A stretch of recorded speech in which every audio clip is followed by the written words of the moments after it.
Berjumpa kembali dengan saya Heri Petani Indonesia. Teman-teman, pada kesempatan kali ini di samping saya mengupdate tanaman cabai saya yang usianya sudah 3 hari setelah pindah tanam. Sekarang hari Jumat tanggal 25 Agustus 2023. Kondisi tanaman semangkanya seperti itu. Kemudian tanaman cabenya juga teman-teman bisa lihat seperti itu. Dan ini saya belum melakukan pemupukan ataupun penyepraian sama sekali, tapi karena di sini lagi musim kemarau, saya akan melakukan penyiraman. Teman-teman, penyiraman saya beda, saya tidak melakukan pengocoran tapi hanya melakukan penyemprotan. Silahkan ditonton videonya. Jika video ini bermanfaat, silahkan like, komen, dan subscribe. Seandainya video ini tidak bermanfaat, silahkan di skip saja teman-teman, karena niat kami di sini hanya ingin berbagi pengalaman pribadi saya.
Assalamualaikum warahmatullahi wabarakatuh. Bismillahirrahmanirrahim.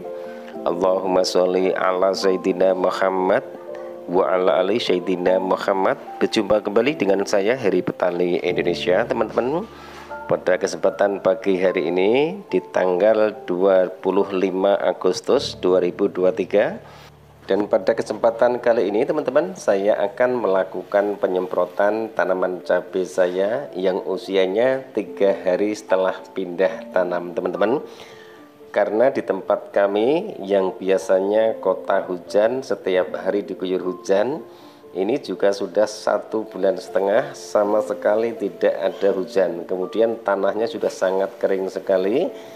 Berhubung bibitnya sudah besar, maka dari itu kemarin 3 hari yang lalu saya pindah tanamkan. Tanaman semangkanya juga sudah mulai memasuki daun keempat. Kemudian tanaman cabenya juga sudah daun ke-7.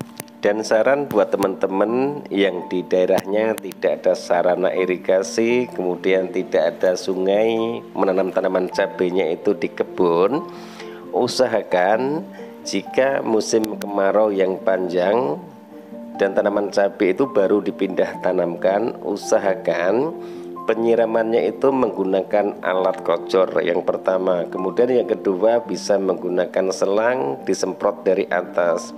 Jangan sekali-kali menggunakan gayung langsung disiram di bawah akarnya. Nanti yang terjadi biasanya ada pergeseran tanah yang biasa buat nguruk tanaman cabai tersebut. Jadi bawahnya itu setelah pindah tanam, nanti kalau geser biasanya akan terjadi layu teman-teman. Dan untuk intervalnya penyiraman ini sebelum musim penghujan datang, biasanya saya lakukan 5 hari sekali. 5 hari sekali pun sudah cukup untuk tanaman cabai, karena tanaman cabai itu kalau sudah akarnya sudah keluar setelah pindah tanam, biasanya 1 bulan itu pun juga masih kuat. Cuma harus hati-hati, biasanya tanaman cabai itu agak bisa diminimalisir jamurnya, tapi jangan sampai salah, munculnya keriting, kutu kebul itu malah di saat-saat musim kemarau seperti ini. Virus Gemini biasanya juga Sering sekali, makanya saya anjurkan jika teman-teman melakukan pemupukan, usahakan tambahkan zat pengatur tumbuh. Kemudian usahakan 10 hari ataupun 5 hari sekali dilakukan penyepraian fungisida dan insektisida. Usahakan jika cuaca panas seperti ini dengan dosis terendah dulu teman-teman. Dan ini juga tanaman semangka, dan rencana nanti pemupukan pertama itu akan saya lakukan di usia 10 hari setelah pindah tanam. Pemupukannya kedua tanaman itu sama teman-teman. Tanaman semangkanya juga sama, tanaman cabenya juga sama. Berhubung ini ada tanaman semangkanya, saya tidak menggunakan asam humat power soil, kemudian juga tidak menggunakan kalha teman-teman, karena asam humatnya dan kalhanya kemarin sudah saya kocorkan di lubang tanam sebelum saya melakukan pindah tanam. Kemudian nanti setelah tanaman semangka sudah bisa dilakukan pemanenan, biasanya baru saya tambahkan kalha, kemudian saya tambahkan asam humat power soil. Jadi memang harus mengikuti tanaman yang usianya lebih pendek mana, karena tanaman yang lebih pendek biasanya saya menggunakan KNO3 warna merah di fase vegetatif, kemudian NPK 1616 di fase generatif. Biasanya saya menggunakan KNO3 warna putih, entah itu yang berbentuk bulat ataupun yang berbentuk kristal. Jadi ada dua macam ataupun dua variasi untuk KNO3 warna putih. Dan nanti silahkan ditunggu pemupukan pertama, insya Allah akan saya lakukan 7 hari lagi. Pupuk apa yang saya pergunakan, silahkan ditonton videonya.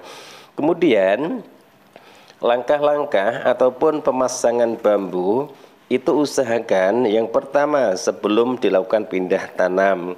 Langkah yang kedua dipasang sebelum tanaman cabai itu baru muncul daun ke-7, ke-10 masih bisa. Jika tanaman cabai itu sudah besar, usahakan pemasangan ajir ataupun lanjaran itu agak jauh, takutnya nanti mengenai akar. Lebih amannya sebelum pindah tanam ataupun setelah pindah tanam, jadi perakaran tanaman cabai itu belum terlalu jauh untuk perakarannya, sehingga nanti jika terkena bambu biasanya akan terjadi masuknya jamur, masuknya bakteri. Itu pun juga harus diantisipasi sejak tanaman cabai atau bibit cabai itu dipindah tanamkan. Kemudian pergunakan pupuk-pupuk yang sesuai dengan usia tanaman cabai tersebut. Jangan terlalu ingin mempercepat waktu tanaman cabai kok belum gede, usianya sudah seperti ini. Itu pun juga tergantung kekurangan air pun juga tanaman cabai pertumbuhannya tidak semaksimal tanaman cabai yang sedang diguyur hujan. Tapi diguyur hujan pun juga tidak bagus untuk tanaman cabai karena rentan sekali kena layu fusarium, jamur, kemudian juga busuk pangkal batang dan busuk daunnya. Itu pun juga, jadi intinya sama-sama teman-teman. Yang terpenting adalah bagaimana tata cara merawat tanaman cabai tersebut sehingga tanaman cabai tersebut tumbuh secara sehat. Insya Allah tanaman itu akan membuahkan hasil yang maksimal. Mungkin hanya ini teman-teman video saya kali ini. Mohon maaf jika ada salah-salah kata. Niat kami di sini hanya ingin berbagi pengalaman. Siapa tahu apa yang saya bagikan minimal bermanfaat buat sahabat-sahabat tani semua. Terima kasih atas segala support dan dukungannya. Mudah-mudahan kebaikan teman-teman semua senantiasa Allah balas dengan rezeki yang berkah, diberikan kesehatan jasmani maupun rohani, selalu diberikan keberkahan dan senantiasa selalu dalam lindungan dan naungan dari Allah Subhanahu wa taala. Wabillahi taufik wal hidayah. Wassalamualaikum warahmatullahi wabarakatuh.